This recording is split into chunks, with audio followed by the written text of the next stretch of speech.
everybody, welcome back to my channel. If you are new here, my name is Miles and I like to talk about books. And if you're a returning viewer, thank you so much for coming back. I really appreciate you. So today we are going to be finally talking about, on the 14th of January, it's probably going to be a few days later by the time this uploads, but we are finally talking about my best and worst books of 2023. If you watched my 2023 books ranked, where I ranked all 124 books that I read in 2023, you will have seen kind of spoilers for this, but I wanted to do a separate video where I actually go more in depth on these opinions and these books, so I can really recommend my best ones to you with fully thought out things. Hi Addie. See how long this lasts. And really tell you why I didn't like my worst books of the year too. So let's just get right into it. I hope everybody is having a good year so far. I get back to school soon. It's Sunday while I'm filming this and I start school on Tuesday. So get ready for some back to school content for my last semester of college. Before I get into this, I do want to say, little disclaimer, all of these are my opinions, and if you don't agree with me, that's okay. If you feel like I got anything super wrong, feel free to leave it in a comment down below. But this is just, these are just my fun, silly opinions. This is my channel, and I'm here to have a good time and tell you about the good and bad books that I read this year. It's all my opinion.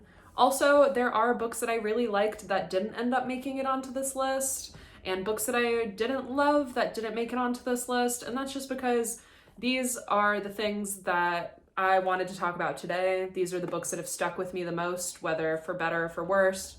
But yeah, I have a few other 5-star reads that just didn't make it onto this list because I didn't find that they actually had the longevity that I thought they would. And, months later, I'm not thinking about them as much as I thought I would. So just wanted to put that little note before we get into the video. But yeah, let's just get right into it. Let's start with the worst. I have 6 books to talk about and then 2 bonus books that I DNF'd. So let's just get the negativity over with. We're going to start with Loot by Jennifer Thorne. I don't have that much to say about this. I am ranking these, by the way. This is the best worst, I guess. And then number 1 is going to be my worst book of the year. I really don't have much to say about Loot because of how boring it was. It was marketed as Wicker Man meets Final Destination, where on this island, 7 people die on midsummer, I think, every 7 years. And so you're kind of following our fish out of water main character as she's oh, this actually isn't gonna happen, right? And then it does happen. It was just a boring book with boring characters, boring motivations. I just didn't really get this one. And I honestly don't have much to say besides that. The worst crime this book had was being boring. And the main character was just unlikable. I have nothing wrong with unlikable main characters, but she just had nothing to her. I felt like I knew where this book was going from the second I started reading it. And I honestly just don't even know why I finished it. I just didn't like it. Maybe this is a good book for somebody. I saw it had some good reviews, but it just wasn't for me. Number 5 is Barasa 5. I still don't know why it's called that because it's the sequel. And obviously V means 5. I don't know why it's called that. I read this way back in last January. If you watched my creepypasta video, you've heard me talk about Barasa already. It's this classic creepypasta that is about a kid that uncovers a very dark, disturbing secret in his small town. And so it kind of just leaves off there and you're like, wow, that was a crazy, dark, disturbing secret. Crazy stuff. But no, there's a sequel. So this takes place 10 years after the original story, where our main character returns to his hometown and tries to shut down the terrible thing that's happening. Since it takes place 10 years after the first story, it completely loses any of the kind of fun, corny, coming of age charm that the first story had.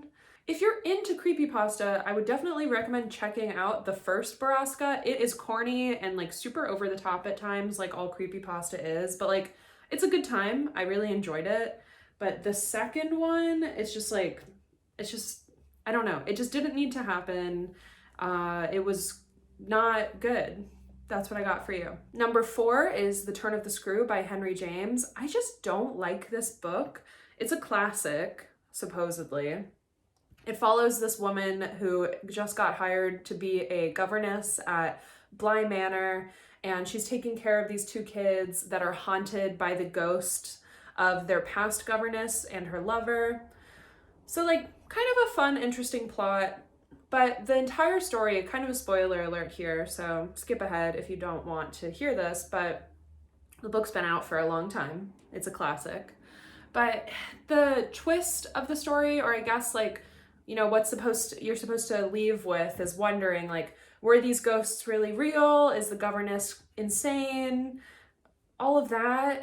And that just doesn't work for me. And a lot of the literary analysis around this, and this is because of the time it was published, sometime in the 1800s? I don't really know. Maybe the early 1900s. I don't know.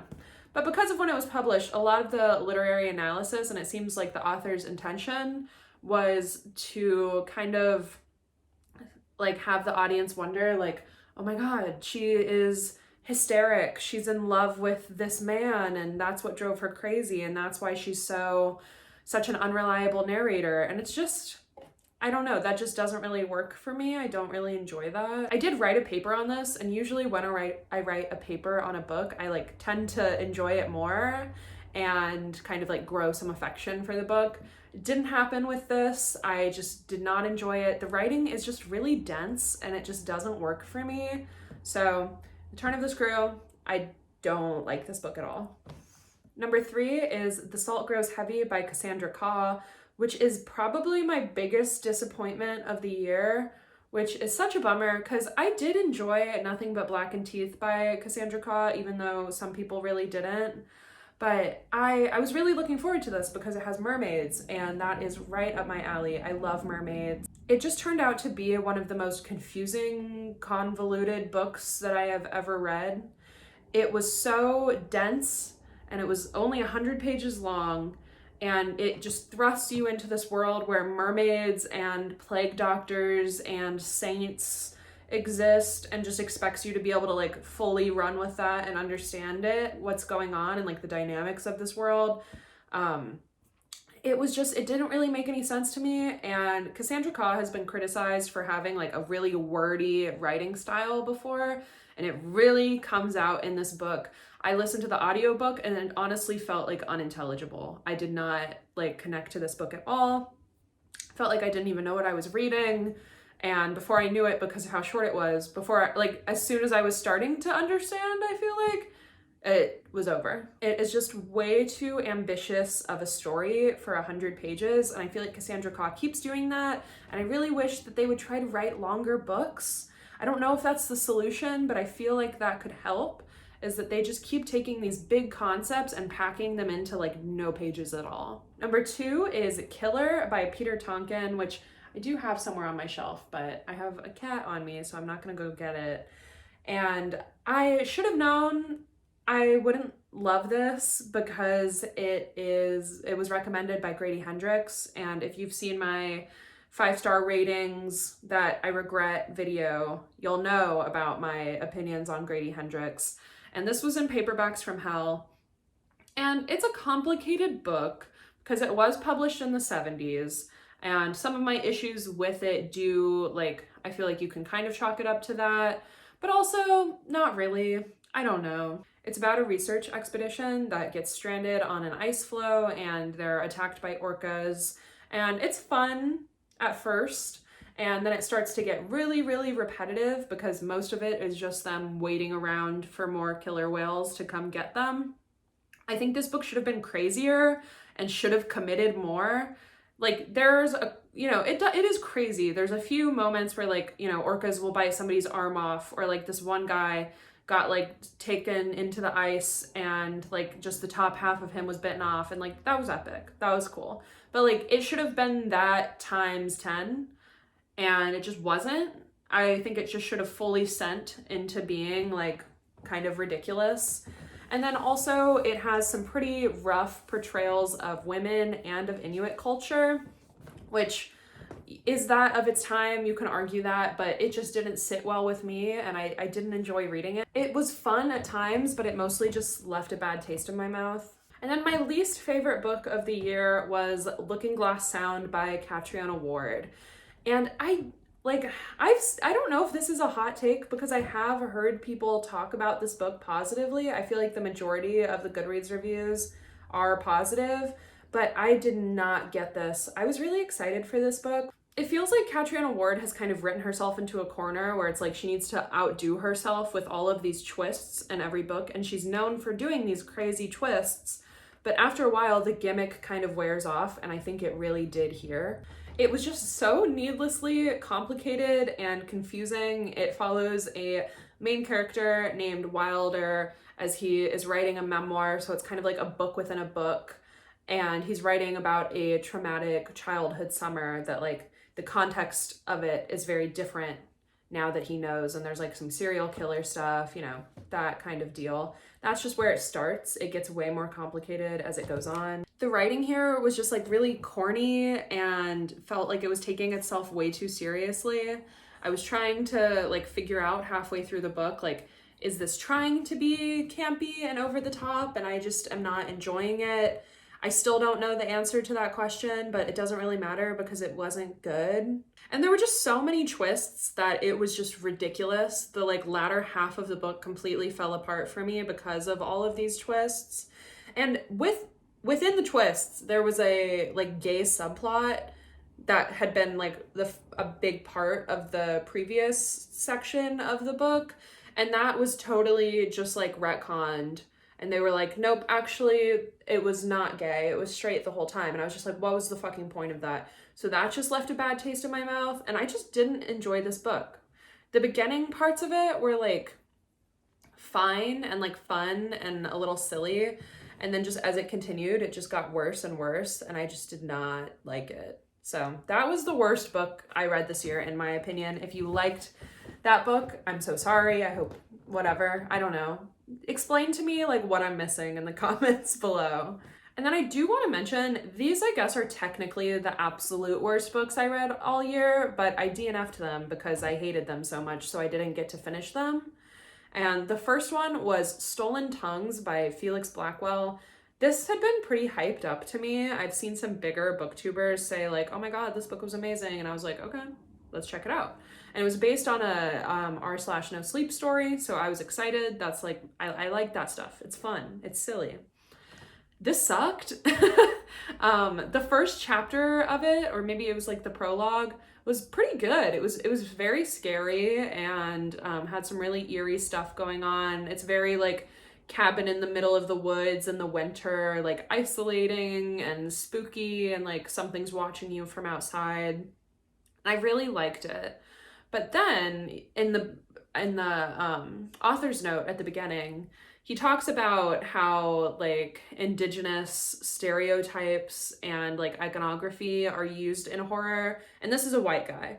He's talking about how it's used in horror in a bad way and like how he really set out to do something different. And I was like, okay, interesting. Like, let's see what happens. And then you get like, this guy finds like a dream catcher in the snow, and then that's kind of when I stopped reading, and because I was like, what the fuck is this? Like, it was using native stereotypes to further its horror. And apparently later on, spoiler alert if you're wanting to read this book, but like I think 3 native characters are introduced, and then by the end of the book, the only 2 people that have died were the native characters. I've seen a lot of people say that it's like some white savior narrative. So like, what the fuck? And like, why feel the need? I guess he thought maybe he was getting ahead of the criticism with this author's note, but I just don't understand what he was doing in this book that made him feel like it was different from past exploitation in the horror genre. Like, it was the same shit. Weird book, did not enjoy it. I DNF'd it like 15% in. I would not recommend it. Just because you like acknowledge something is problematic doesn't mean you're absolved of it.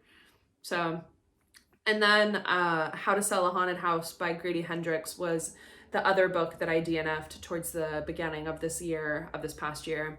I DNF'd it like 10% in. I hated it. It follows a woman whose parents die, and so she needs to go to South Carolina to like tie up their estate and sell their house. And you get the dynamic of her and her like asshole brother, and their relationship was just so unrealistic and corny to me. It didn't make any sense. None of the things that they did made any sense. Like none of their actions or like I don't know. I just didn't understand these characters. It was all so over the top, but in such a grating way. I think Grady Hendrix thinks that it's like fun and campy, but it's just fucking annoying. These characters were just so immature that I just could not handle it. They're supposed to be in their 30s and they're having these petty, stupid, like baby fights. And I was just like, why the fuck am I reading this? And that was like my final straw with Grady Hendrix, where I was like, yeah, I am not going to be picking up this guy's fiction anymore. Doing a quick timeout, quick intermission. I have like 850 something subscribers right now, and how cool would it be if I got 900 soon? So if you're enjoying this video, if you have watched my videos before and you're not subscribed yet, please subscribe. Please like the video. It would mean a lot to me. No pressure. You don't have to. Like, I'm not looking or anything, but if you did, that would be really sick. So I just wanted to say that real quick, but back to the video. So those were all of the worst books I read this year. Let's get positive. And let's talk about the top 8 books that I read this year. The things I really, really enjoyed, the books that I would recommend to you and that I'm going to recommend to you today. And let's start with something nonfiction and witchy, and that is Baba Yaga's Book of Witchcraft by Madame Pamita. I loved this book. I thought it was like the most unique witchy book that I've ever read. It's all about Baba Yaga and Slavic folklore. And just the way that each chapter is done is so interesting. There's a running folktale that goes throughout the story, goes throughout the book. And so each chapter starts with a section from that folktale, and then a like annotation from Baba Yaga herself. And then the author writes about the actual like magical working and kind of like puts her own 2 cents into it. So I just thought this was so wonderful and interesting. You can see I tabbed it a ton. I just feel like I learned a lot from this, and I just loved the format. And if you're interested in Slavic folklore or just any kind of folklore and folk life in general, I would so recommend this because I just loved this book. I thought it was so cool. So that was my number 8. I just felt like I had to mention it. And then next up is Rebecca by Daphne du Maurier. And this really surprised me. I was not expecting to love this as much as I did. I read it for my Gothic class, and I was like, I'd been like kind of wanting to read it, but I'd never gotten around to it. And oh my God, this is just like the best you can possibly do for this genre. Even though usually this genre, like the Gothic romance, isn't really my deal, I ate this up. I loved it. It features one of my favorite tropes, which is the Gothic double or doppelganger, and it follows this woman, an unnamed protagonist who we only know as the second Mrs. De Winter, as she meets and marries the much richer Maxim De Winter and goes away to his estate called Manderley.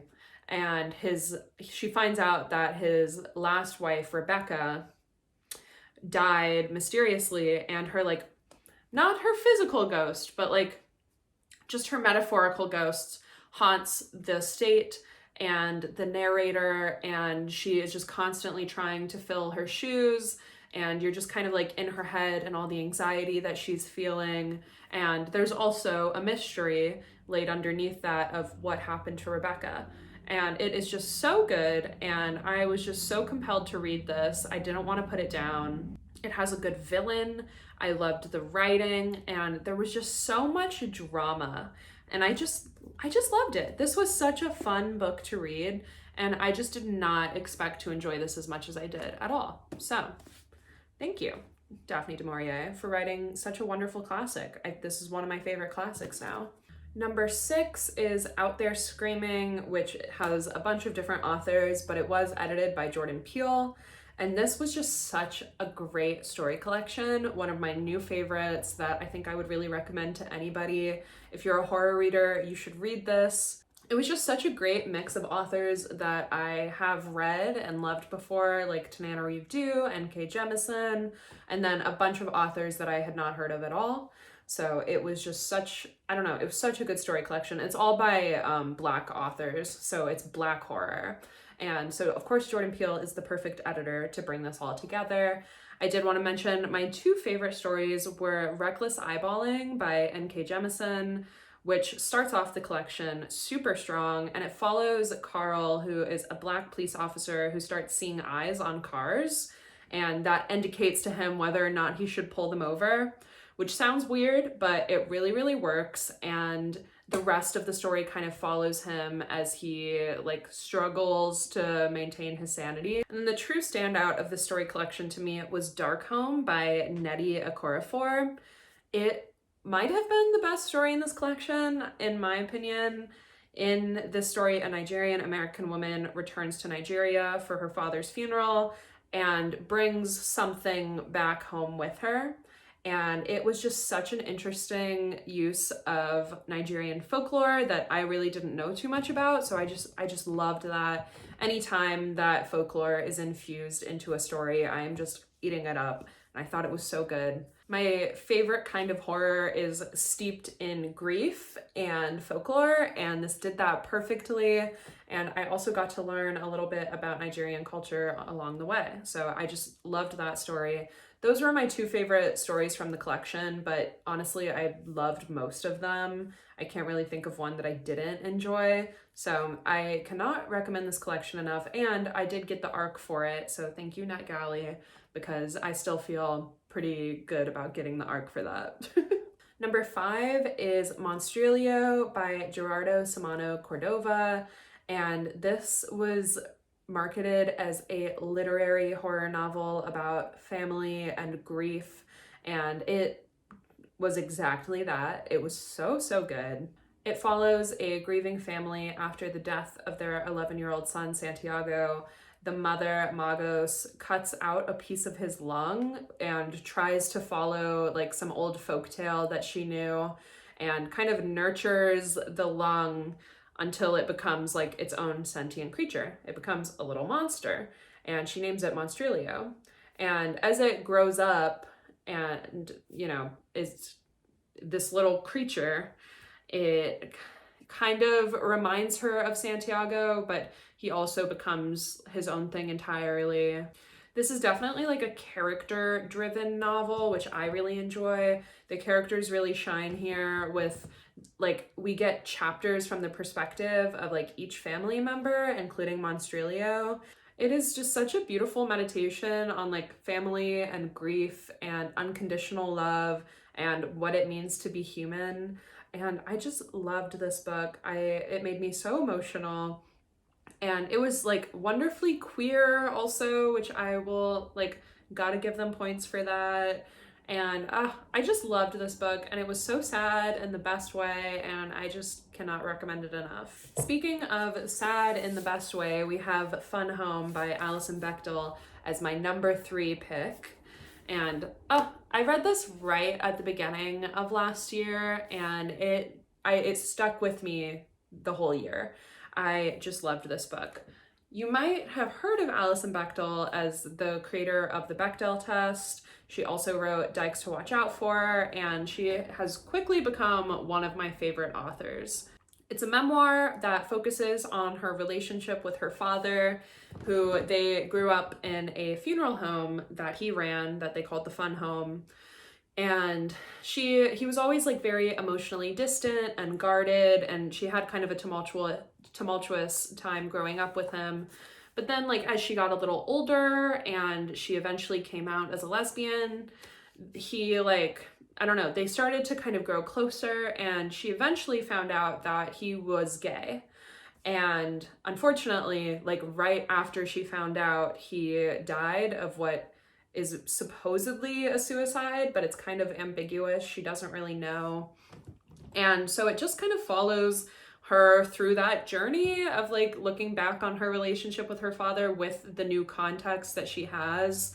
And as you can imagine, it is super sad, but I just loved this book. I thought it was so touching. If you're gay, if you have daddy issues, if you, I don't know, if you wanted to live in a funeral home as a child like I did, like this is kind of the perfect book for you. And it was a perfect book for me. I also totally forgot to mention, but this is a graphic novel, but like all of Alison Bechdel's graphic novels, they're pretty text heavy. So like, don't think you're getting away easy with this. But oh my God, I just love this book and I cannot recommend it enough. I don't know how many times I can say that about all of these books, but seriously, especially these top 3, go read these books. Next up is my number 3 pick, which is Kindred by Octavia E. Butler. I am so glad that I finally got around to this book. I had been meaning to read this for so long and I had just never, I don't know, I had just never gotten around to it. And then I had to read it for a class that I was taking this semester and it blew my mind. I love this book. It is really heavy, so keep that in mind, but it follows a woman living in the 70s. It was written in the 70s, named Dana, and inexplicably, out of nowhere, she is she time travels, is transported back to the antebellum South, and the rest of the book follows her as she like flips back and forth between these 2 time periods, trying to figure out why she keeps going there, what the purpose of this is, and also just trying to survive in this extremely harsh period. And it is just like, I literally have like chills talking about this book right now. I'm also like wearing a tank top, so I guess that makes sense. But like, this book is so fucking good. It was my first Octavia Butler book, and it will definitely not be my last. I'm really hoping to read some more of her books soon. I am not normally a sci-fi reader. The world building and like the mechanics of stuff is just like not really what I enjoy filling my time with. But that's why I loved this so much, because the time travel is like literally never explained. And I know that might annoy some readers, but for me, that was perfect. Like, I don't know. I don't need to know. I don't need to know how it happens. And Dana also isn't that interested in it herself. We were mostly following her, just trying to fucking survive and figure out why she's there, not how she got there. And that's what really made it stand out to me. And this was just such an amazing story. Dana was such a good main character. I just like, I could not put this book down. It is so riveting, even though it's really heavy subject matter. It's like 100% a page turner. And I don't know, I cannot wait to read more of Octavia Butler's work. And this was just like one of the best books I've read this year. And I think everybody should read this. Okay, now for my final 2. Unfortunately, I don't have this one physically, but my second favorite book of the year, and it's a close tie in between these 2, and it was really hard for me to rank these, but I'll explain a little more in a minute. But number 2 was The Reformatory by Tananarive Due. And oh my God, I read this more recently towards the end of the year, and holy shit, this book is just like everything. It is so fucking good. This is a longer book. I think the audiobook was like 23 hours long, but like I left this wishing that I had more time with these characters. It takes place in the 1950s in Jim Crow era Florida, and as you might know, I'm from Florida and I really, really enjoy anything about Florida. So I was really excited when I heard that Tananarive Due, one of my favorite authors, was coming out with a book set in Florida. I was like, oh my God, I can't wait. And then I found out it was based on the Dozier School for Boys, which, if you don't know, was a reform school started, I think, in 1900. And in recent years, and I mean, I'm sure people knew this at the time, but it was horribly abusive. And I think in 2016 or something, they found 55 bodies of children in a graveyard behind the school. And obviously it is a terrible, terrible case, and something that was all too common in that era and disproportionately affected Black children. And Tananarive Due actually had ties to this. She had ancestor, a relative that attended the Dozier School for Boys. So that, finding that out, I didn't know about that until the afterword of the book, but that like made me cry so much. Literally is like making me tear up right now, because like part of writing this book was to try to give that family member a voice and to connect to that when like almost nobody in her family knew anything about him. And that shit is just so sad. Anyways, this is kind of a fictionalized account of that in a way. It follows two siblings living in 1950s Florida, and the brother, Robert Stevens Jr., is sentenced to 6 months at the Reformatory because he defended his sister when a wealthy landowner's son was trying to basically assault her. So he defended her and was sent away to the Reformatory, and he can see ghosts, and that was like something he knew before getting sent to the Reformatory. But as you can imagine, that place has terrible history and it's just like filled with the ghosts of dead children.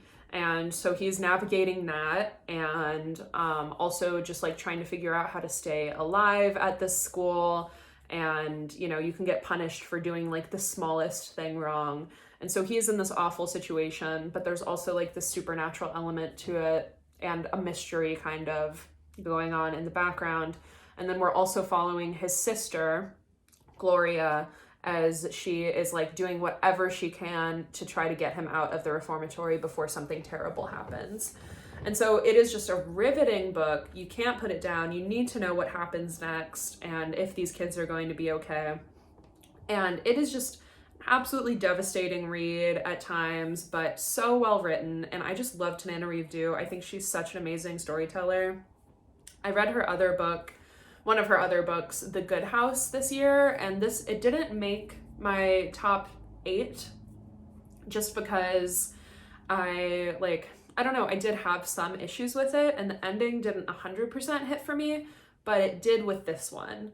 And I just love Tananarive. I can't wait to see what she comes out with next. I can't wait to read more of her books.